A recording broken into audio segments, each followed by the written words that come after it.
আজকে আমরা শিখব কিভাবে বাচ্চাদের সাথে ইংরেজি বলতে পারি। তাহলে চলো শুরু করি। হোল্ড দিস এর অর্থ হবে এই কিনারটি ধরে রাখো। ডোন্ট স্পয়েলের অর্থ হবে নষ্ট করো না। প্লিজ সিটের অর্থ হবে দয়া করে বসো। প্লিজ কামের অর্থ হবে দয়া করে এসো। প্লিজ ওয়েটের অর্থ হবে দয়া করে অপেক্ষা করো। স্টে অ্যাওয়ের অর্থ হবে দূরে থাকো। ইটস মেল্টিং এর অর্থ হবে এটি গলে যাচ্ছে।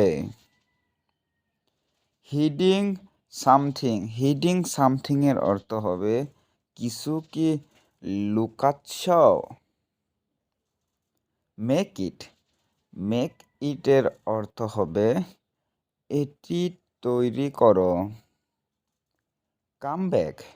কাম ব্যাক এর অর্থ হবে ফিরে এসো। কাম ইন এর অর্থ হবে ভিতরে এসো। আই এম বিজি নাও এর অর্থ হবে আমি এখন ব্যস্ত। কিপ লিসেনিং এর অর্থ হবে শুনতে থাকো। কিপ ড্যান্সিং এর অর্থ হবে নাচতে থাকো।